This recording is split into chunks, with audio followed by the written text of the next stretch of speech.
Gikone to komiti mar thek ewi pok mar omenda e kind sirikal mamalo kod mag kaontis ochopo e winjruok mar miyo kaontis bilion 415 e iko muom mar 2025 nyaka 2026. Maendi en medruok mar bilion 28 kawuok e bilion 387 mane kaontis oyudo e iko omenda ma okalo.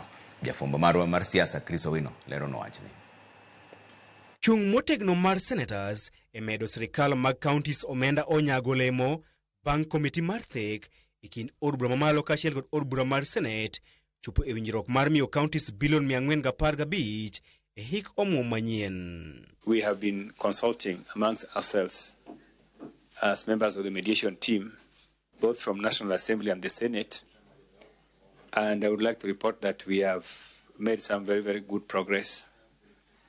That I would like to say that we now have a figure which we would like members to formally engage on, and the figure is 415 billion. Bang' romo ang'wen mag chwero luya kod chung motegno e kind senators kod jo od bura, komitino oketo dwaro magi piny kendo medo kaontis bilion 10 ewi pok mane migawo mar omenda omiyogi e budget manyien. We stopped yesterday at saying we will have to consult away from the cameras.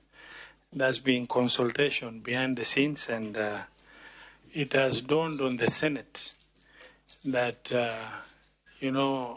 at 4:15, beyond that, it appeared to us like we are trying to milk a stone.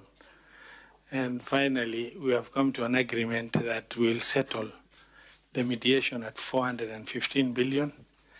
And that is the agreed position that we want to close this mediation at. Motelo ne winjruok makamano, Senate ne oramo ni pesa matin ma kaontis onego yud en bilion 465 e kinde ma jo od bura kod migawo mar omenda to ne ochung'ie bilion 405. I, Marianne Kitany, adopts the mediated position of 415 billion. Mr. Chairman, I, Dr. Boni Khalwale from Kakamega, do adopt the figure of 415 and do hereby swear that I'll put governors under pressure so that this money is put to good use. Kata odoko ni kaontis okoyudo pesa duto mane gidwaro mar bilion 450, medruok mar bilion 28 e pok mane giyudo hik omuom mokalo nyalo miyo gigeno mar chopo lek margi higni machuok mabiro. Matter arising from the minutes. Bang' yudo keyo mobup mar omenda maromo bilion 28 kipimo kod hik omuom mokalo, wengi duto koro ong'iyo kaontis ewi ka governors dhi tiyo kod omenda makamano e loko ngima jopiny. Chris Owino, Ramogi TV, Parliament Buildings, Nairobi.